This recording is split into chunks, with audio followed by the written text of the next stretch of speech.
ويلقي نظرة على العالم الاسلامی، اور اقبال عالم اسلامی پر ایک نگاہ ڈالتے ہیں۔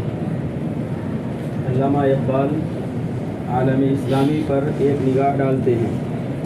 وقد جال فی انحائہ، اور انہوں نے اس کے اطراف و اکناف کی سیر کی تھی، اطراف و اکناف کی سیر کی تھی۔ جال فی انحائہ، انہوں نے اطراف و اکناف تمام گوشوں کی، عالم اسلامی کے تمام گوشوں کی سیر کی تھی، دورہ کیا تھا۔ سیر کرنا، دورہ کرنا، گھومنا، آنا جانا، اس کے لیے جالا یجول۔ ویلقی نظرۃ علی العالم الاسلامی، عالم اسلامی پر وہ ایک نگاہ ڈالتے ہیں۔ وقد جال فی انحائہ، اور انہوں نے اس کے اطراف و اکناف کی سیر کی تھی۔ وعرف مراکزہ، اور اس کے مراکز کو جانا تھا، عالم اسلامی کے مراکز کو کا علم حاصل کیا تھا، جانا تھا۔ ویشکو ضعفہ و فقرہ المعنوی، تو علامہ اقبال اس کے معنوی فقر اور کمزوری کا شکوہ کرتے ہیں۔ علامہ اقبال عالم اسلامی کے ضعف، کمزوری اور اس کے معنوی فقر و فاقے، اندرونی فقر و فاقے، معنوی سے مراد اندرونی فقر و فاقے کا شکوہ کرتے ہیں، اندرونی احتیاج کا، اندرونی محتاجگی کا، مفلسی کا شکوہ کرتے ہیں۔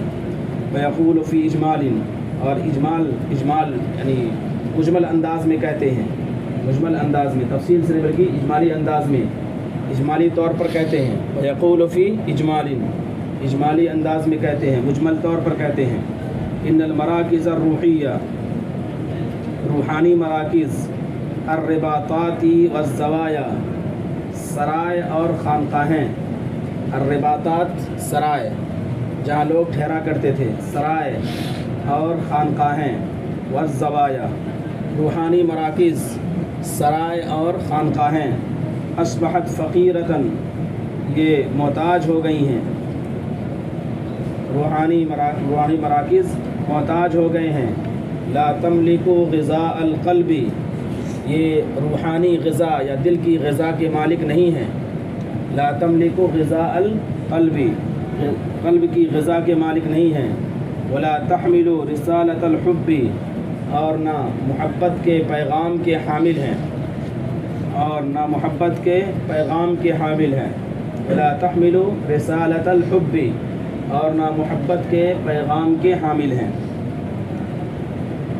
اب دیکھیے یہاں القا نظرتاً، نگاہ ڈالنا، القا نظرتاً کا استعمال کیا ہے انہوں نے کہ القا نظرتاً علی العالم الاسلامی، آپ کہیں انا القی نظرتاً علی العالم العربی، انا القی نظرتاً علی شبہ القارۃ الہندیہ، انا القی نظرتاً علی القارات کلہا۔ کیا معنی ہوئی؟ شبہ القارہ معنی بر صغیر پر میں نگاہ ڈالتا ہوں، میں تمام بر اعظموں پر نگاہ، انا القی نظرتاً علی القارات کلہا، میں تمام بر اعظموں پر نگاہ ڈالتا ہوں۔ انا القی نظرتاً علی العالم العربی، میں عالم عربی پر نگاہ ڈالتا ہوں۔ اذا القینا نظرتاً علی العالم کلہ، جب پوری دنیا پر ہم نگاہ ڈالتے ہیں، پوری دنیا پر ہم نگاہ ڈالتے ہیں۔ اذا القینا نظرتاً علی المجتمع الہندی، جب ہم ہندوستانی معاشرے پر نگاہ ڈالتے ہیں، تو القا اعلیٰ کا استعمال ہوا ہے یہاں۔ ویلقی نظرتاً علی العالم الاسلامی، یہ نگاہ ڈالتے ہیں علی العالم الاسلامی، عالم اسلامی پر، جہاں جہاں مسلمان بستے ہیں۔ عالم اسلامی وہ علاقے جہاں جہاں مسلمان بستے ہیں، چاہے اقلیت میں ہو یا اکثریت میں ہو، وہ تمام عالم اسلامی ہے۔ وقد جال فی انحائہ، اور اس کے اطراف و اکراف کا دورہ کیا تھا انہوں نے، عالم اسلامی کے اطراف و اکناف کا۔ نحون کی جمع انحا کے معنی ہوتے ہیں گوشے کے، اور انہوں نے اطراف و اکناف کا دورہ کیا تھا۔ جالا، انہوں نے دورہ کیا تھا۔ جالا کہا جاتا ہے کہ یقوم بجولتن، دورہ کر رہے ہیں۔ قام بجولتن، دورہ کیا، قام بجولتن، دورہ کیا۔ حضرت مولانا نے جنوبی ہند کا دورہ کیا۔ قام الشیخ بجولتن فی جنوب الہند، قام الشیخ بجولتن فی جنوب الہند، وقام بجولتن وجال فی انحائہ وعرف مراکزہ فیشکو ضعفہ وفقرہ المعنویہ، تو اس کے ضعف اور اس کے معنوی فقر و فاقے کا شکوہ کر رہے ہیں، شکوہ کرنے کے لیے شکا یشکو کا لفظ استعمال کرتے ہیں. آج ہم ملت اسلامیہ کی بدحالی کا شکوہ کر رہے ہیں. کیا ترجمہ ہوگا؟ نشکو فقر الملت الاسلامیہ، فقر الملت الامت الاسلامیہ. نشکو امت اسلامیہ کی کمزوری کا شکوہ کر رہے ہیں. نشکو ضعف الامت الاسلامیہ، امت اسلامی کی کمزوری کا شکوہ کر رہے ہیں. آج ہم حوادث زمانہ کا شکوہ کر رہے ہیں.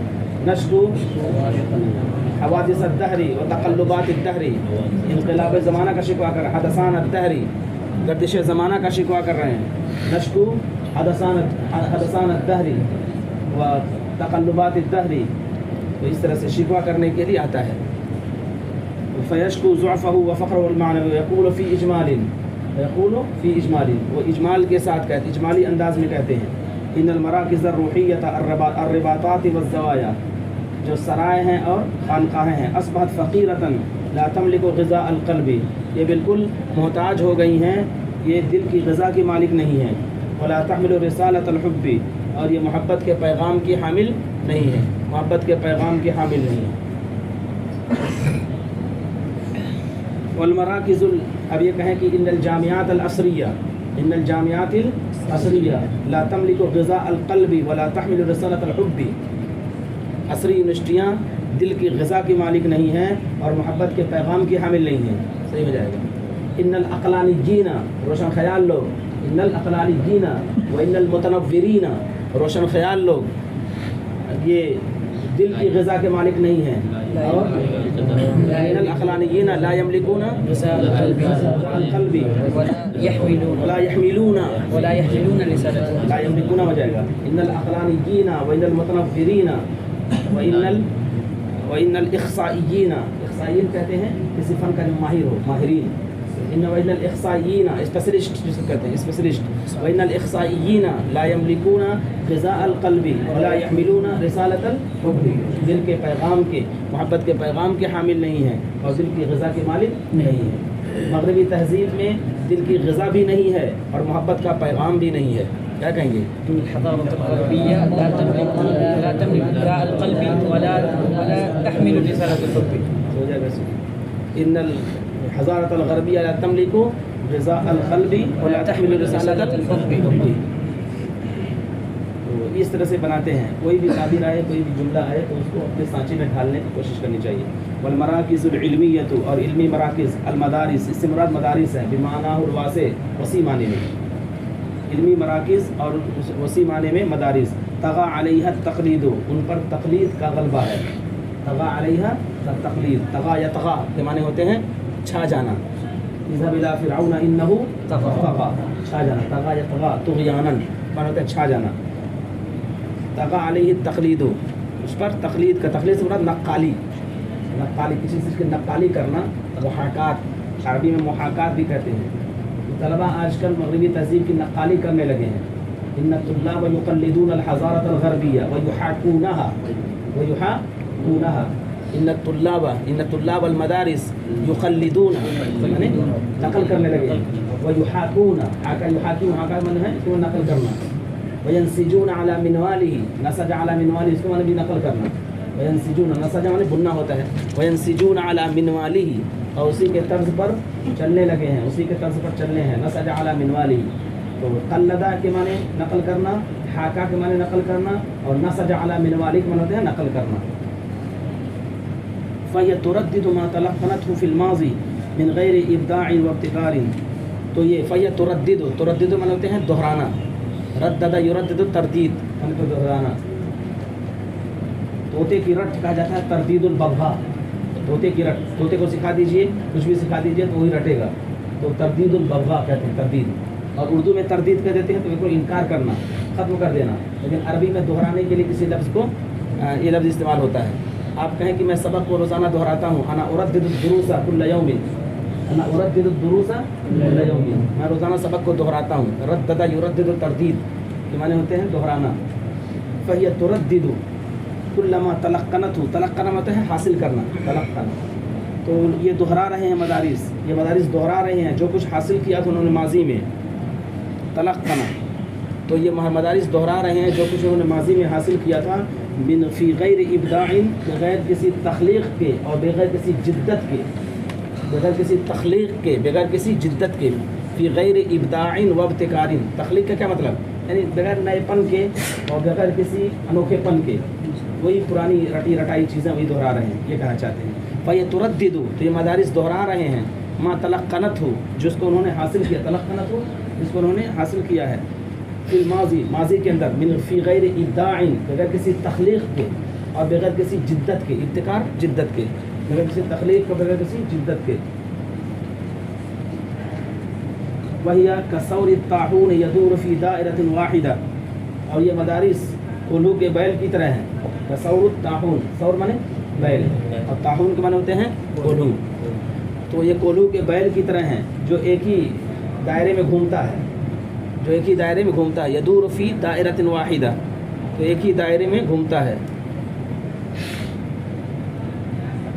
یہ اس وقت کی بات ہے جب بہت زیادہ مدارس کے اندر بھی قدیم صالحی پر جمود تھا دخیلوسیت تھی نئی چیز کو قبول کرنے کا مزاج نہیں تھا اس وقت کی بات کر رہے ہیں اسی وقت انہوں نے بات کہی تھی کہ اٹھا میں مدرسہ و خانقاہ سے نمناک نہ زندگی نہ محبت نہ معرفت نہ نگاہ اقبال کا شعر ہے اٹھا میں مدرسہ و خانقاہ سے نمناک خرجت من المدرسة والزاویة حزینا اٹھا میں مدرسہ و خانقاہ سے نمناک نمناک نہیں حزینا فما وجدت فيه الحیات نہ زندگی نہ محبت ولا الحب نہ زندگی نہ محبت نہ معرفت نہ نگاہ معرفت ولا معرفت اللہ سبحانہ وتعالی ولا قوت النظر خرجت من المدرسة والزاویة حزینا اٹھا میں مدرسہ و خانقاہ سے نمناک نہ زندگی نہ محبت نہ معرفت نہ نگاہ وہی کثور الطاحون اور وہ کولو کے بیل کی طرح ہیں کولو کے بیل کی طرح ہیں یدور فی دائرۃ واحدہ جو ایک ہی دائرے میں چکر لگاتا رہتا ہے اما اندیت الشعر والادب فقط خرجت منها کئیبا حزینا آگے بات ہوئی اما اندیت الشعر جہاں تک شاعری اور ادب کی محفلوں کا تعلق ہے النادی کی جمع اندیہ النادی کی جمع اندیہ اس کے معنی مجلس کے ہوتے ہیں مجلس اما اندیت الشعر والادب جہاں تک شعر و ادب کی مجلسوں کا تعلق ہے فقط خرجت منها کئیبا حزینا تو اس سے میں نکلا بہت زیادہ غمزدہ اور بہت زیادہ مایوس پریشان حال بہت زیادہ پریشان حال اور میں غمزدہ نکلا نمناک نکلا جہاں تک شعر و ادب کی محفلوں کا تعلق ہے تو اس سے میں نکلا بہت زیادہ غمزدہ اور نمناک فلیس فی نغماتها و افکارها تو ان کے نغموں میں اور ان کی فکروں میں ایسی بات نہیں ہے جو روح کو بیدار کرے اور حوصلوں کو بڑھائے جو روح کو بیدار کرے اور حوصلوں کو بڑھائے ما یبعث الروح جو روح کو بیدار کرے ویثیر الطموح طموح کہنے ہوتے ہیں حوصلے کو بڑھائے انہ شعر بارد وہ بہت ٹھنڈا شعر ہے بے معنی کہہ جاتے ہیں پھیکا شعر بے معنی شعر ٹھنڈا نہیں کہیں گے بلکہ پھیکا اور بے روح شعر ہے یخرج من قلب بارد جو بالکل ٹھنڈے دل سے ٹھنڈے ضمیر سے نکل رہا ہے وہ ادب میت اور مردہ ادب ہے یصدر عن ادیب میت جو مردہ ادیب سے وجود میں آ رہا ہے تو اس میں دیکھیے ایک تو یہ ہے کہ طغى علیہ تقلید نقالی میں ایسے لوگوں سے میری ملاقات ہوئی جن پر مغرب کے نقالی چھائی ہوئی تھی انا لقیت رجالا طغى علیہم التقلید یہ طرز ہو جائے گی میں ایسے لوگوں سے ملا انا ضربا فی الارض میں ہوتے ہیں سیر کرنا سفر کرنا میں نے مشرق و مغرب کا سفر کیا ہے یہاں مشارق الارض و مغاربیہ آیا ہے اور قرآن میں آیا ہے رب المشرقین و رب المغربین کہیں مشرقین کہا گیا کہیں مشارق بھی کہا گیا فلا اقسم برب المشارق والمغارب یہ گرمی اور جاڑے میں جو سورج کے مطالع اور مغارب ہوتے ہیں ان کے لحاظ سے کہا گیا ہے سورج کے مطالع اور مغارب مطلب طلوع ہونے کی جگہیں گرمی میں یہاں سے سورج نکلتا ہے اور یہاں ڈوبتا ہے اور جاڑے میں یہاں سے نکلتا ہے یہاں ڈوبتا ہے دن چھوٹا ہو جاتا ہے جاڑے میں اور گرمی میں لمبا ہو جاتا ہے تو گویا کہ پورا حصہ یہ مطالع ہے پورا حصہ یہ مغارب ہے جس کی وجہ سے مشارق اور مغارب کہہ دیا گیا اور مغربین ایک مشرق یہ ہے ایک مغرب یہ ہے دو جگہیں لے لی ہے دو جگہ یہاں سے لی تو اس طرح سے دونوں کو فوجدت المدن تغص تو میں نے شہروں کو پایا کہ مسلمانوں سے بھری ہوئی ہیں تو شہر مسلمانوں سے بھرے ہوئے ہیں. تغصو غصو ہوتا ہے بھرنا. تو میں نے مسلمانوں کو پایا کہ شہر مسلمانوں سے بھرے ہوئے ہیں. الذین یفرقون من الموت, جو موت سے ڈرتے ہیں, جو موت سے ڈرتے ہیں. آپ کہیں المسجد غص, المسجد یغص بالطلاب, صحیح ہوگا. المسجد یغص بالطلاب, مسجد طلبہ سے بالکل بھری ہوئی ہے. المدرسہ تغص بالطلاب, مدرسہ طلبہ سے بھرا ہوا ہے. تو القاعۃ تغص بالطلاب, اور حال طلبہ سے بھرا ہوا. تغص مانے کوئی بھرنے, بھرنے کے معنی. حافلۃ بھی کہتے ہیں. القاعۃ حافلۃ بالطلاب, المسجد حافل بالطلاب, المدرسہ حافلۃ بالطلاب. حافلۃ. فوجدت المدن تغص بالمسلمین, تو میں نے شہروں کو پایا کہ وہ بھرے ہوئے مسلمانوں سے. الذین یفرقون من الموت, جو موت سے ڈرتے ہیں. فرق یفرقو کے معنی ہوتے ہیں ڈرنا. اما المسلم الذی یفرق منہ الموت, جہاں تک اس مسلمان کا تعلق ہے جس سے موت ڈرتی ہے. مسلمان جس سے موت ڈرتی ہے. فلم ار لہ عینا ولا اثرا, تو مجھے اس کا کوئی وجود نہیں نظر آیا. ایک تعبیر ہے یہ, فلم ار لہ عینا ولا اثرا, میں نے بہت ڈھونڈا لیکن مجھے اس کا کوئی سرا نہیں ملا. لم اجد لہ عینا ولا اثر, لم اجد لہ عینا ولا اثر, لم ار لہ عینا ولا اثر, لم ار لہ عینا ولا اثر. قرآن نے استعمال کیا کہ لم تغن بالامس, گویا کہ پہلے تھے ہی نہیں, ایسے ہو گئے گویا کہ تھے ہی نہیں. کل لم تغن بالامس, غنی یغنا کے معنی ہوتے ہیں آباد ہونا. کل لم تغن بالامس, گویا کہ پہلے تھے ہی نہیں. تو یہاں یہ ہے فلم ار لہ عینا ولا اثرا, میں نے اس کا کوئی وجود, عین کے معنی وجود, اثر معنی ہوتا ہے نقش, یعنی کوئی اس کا وجود اور کوئی اثر نہیں پایا. بالکل وہ لاشے, لاشے کے درجے میں ہو گئے, جن کا کوئی وجود نہیں ہوتا. ٹھیک ہے.